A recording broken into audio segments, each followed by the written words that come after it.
Hello everyone, आप सबका एक बार फिर से स्वागत है हमारे YouTube channel study with Rishika Rana में।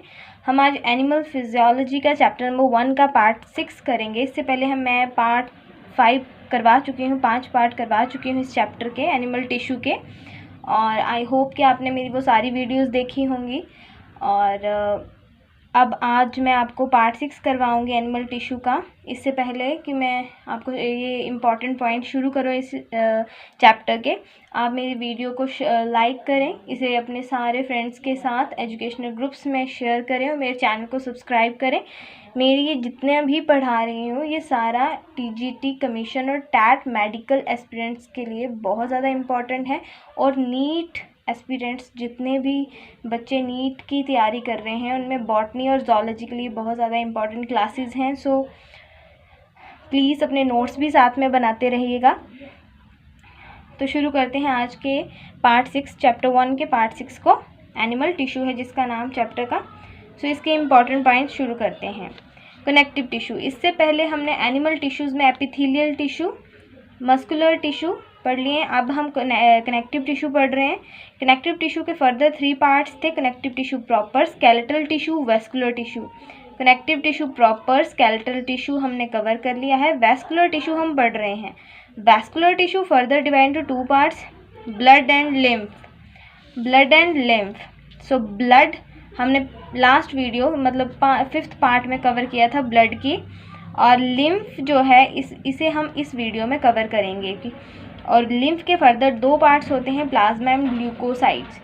सो शुरू करते हैं फर्स्ट पॉइंट आज का, lymphatic system. What is the meaning of lymphatic system? Lymphatic system comprise a colorless fluid tissue called lymph.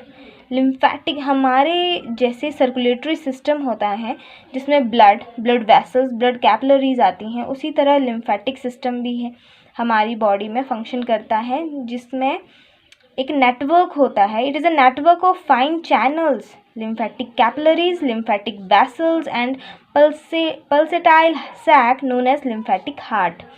अब ये जो एक फाइन चैनल होता है, ट्यूब्स होती हैं, वेसल्स होती हैं, कैपिलरीज होती हैं, जैसे कि ब्लड वेसल्स होती हैं वैसे लिम्फेटिक वेसल्स होती हैं, हमारी पूरी बॉडी में रहती हैं ये सारी, जिनमें लिम्फ प्रेजेंट रहता है। हम नेक्स्ट पढ़ेंगे इस पॉइंट में, what is the meaning of lymph. So this is called the lymphatic system.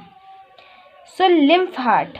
Lymph heart is an organ which pumps lymphs in lungfishes, amphibians, reptiles and flightless birds back into the circulatory system. Lymphatic heart जो है lymph heart जो है वो सिर्फ present रहता है lung fishes में, amphibians में, रेप्टाइल्स में, फ्लाइटलेस बर्ड्स में। बहुत ज़्यादा इम्पॉर्टेंट है कि लिम्फ हार्ट जो है वो इन सारे ऑर्गेनिजम्स में प्रेजेंट रहता है। Next point is lymphatic nodes present in. Lymphatic node present in birds and mammals. Mammals have no lymphatic heart. These have no lymphatic heart.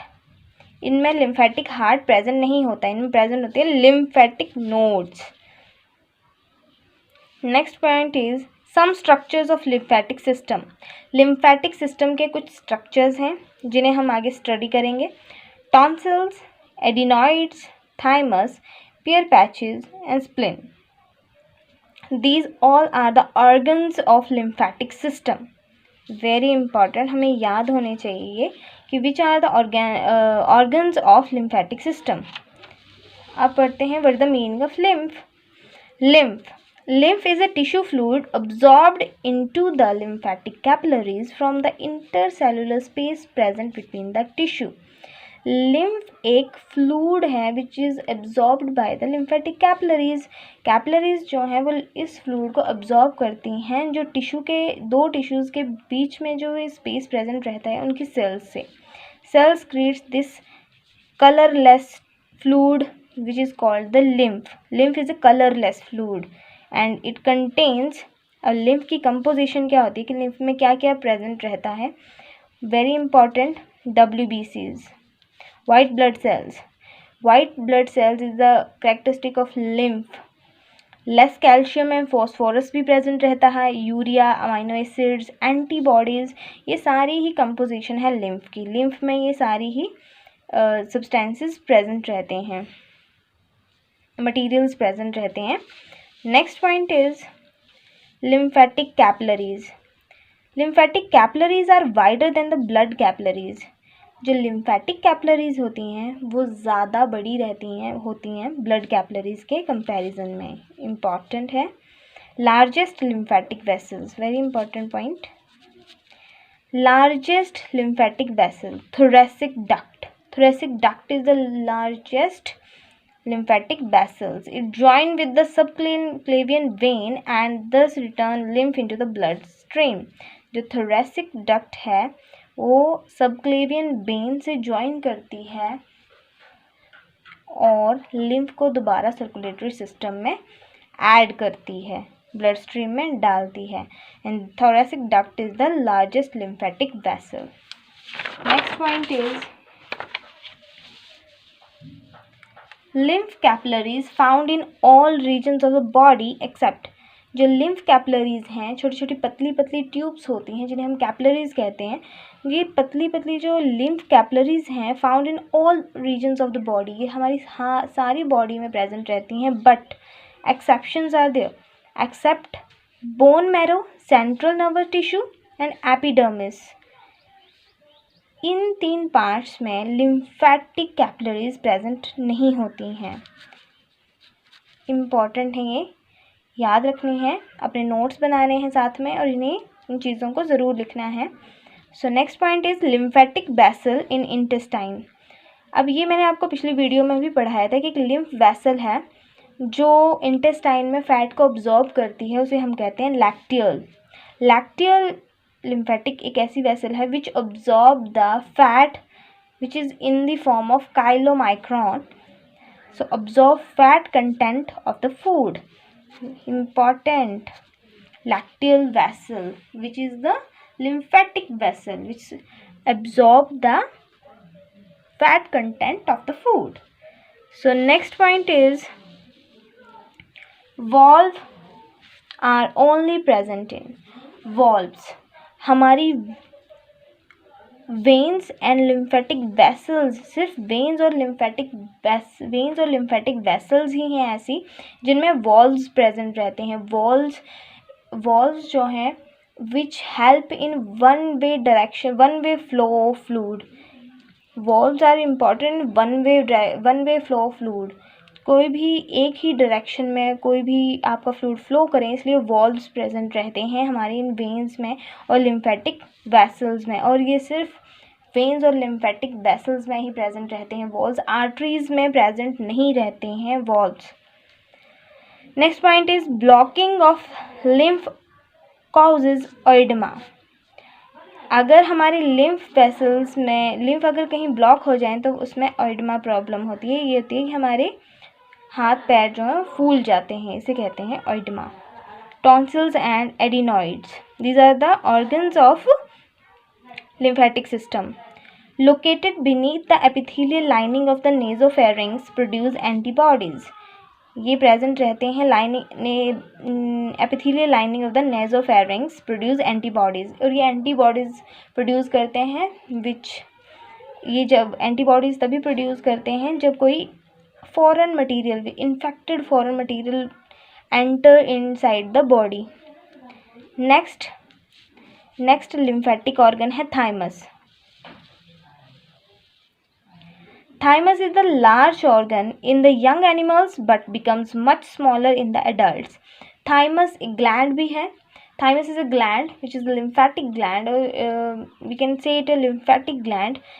So thymus एक ऐसा organ है, ऐसी gland है जो कि छोटे बच्चों में जो है वो काफ़ी बड़ी होती है, और जैसे जैसे एज ग्रो, जैसे एनिमल ग्रो करता है, एज बढ़ती है, ये स्मॉल होती जाती है. सो thymus becomes much smaller in adults. Lymphocytes differentiate in the thymus. जो T lymphocytes हैं, T lymphocytes जो हैं थाइमस में differentiate करते हैं. Next है pear patches, also a lymphatic organ. These are the large oval mass of lymphatic nodules in wall of the small intestine. Pear patches present in the small intestine.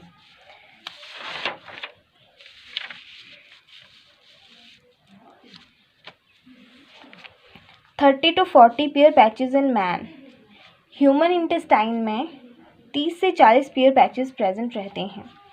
Largest lymphoid organ, very important, spleen. Spleen is the largest lymphoid organ or it perform of various functions like spleen is often called a graveyard or slaughterhouse of the worn out erythrocytes. जो भी हमारी RBCs होती हैं जो कि 120 days के बाद, उनका लाइफ स्पैन 120 डेज़ होता है RBCs का, 120 डेज़ के बाद जो है वो जब टूटती हैं RBCs तो वो कहाँ पे जाती हैं? स्प्लिन में. स्प्लिन को इसीलिए हम ग्रेवयार्ड और स्लाउटर हाउस कहते हैं क्योंकि यहीं पे आके वो टूटती हैं.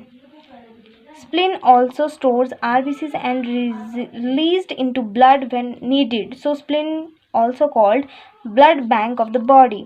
स्प्लिन जो है वो RBCs को स्टोर करके भी रखता है और इमरजेंसी के टाइम यहीं से जो है वो रिलीज होती हैं RBCs. So it is called blood bank of the body. Erythropoiesis. In the embryo, the spleen produce new red blood corpuscles. और जब एम्ब्रियो होता है, फीटस एम्ब्रियो स्टेज में होता है बच्चा, तब उसमें जो है RBCs जो है प्रोड्यूस करता है स्प्लिन. स्प्लिन एरिथ्रोपोइसिस मैंने आपको पिछली वीडियो में बताया था. It's process of formation of the RBCs. So embryo में ये काम करता है स्प्लिन. सो आई होप कि आपको मेरा पढ़ाया हुआ अच्छा लगा होगा.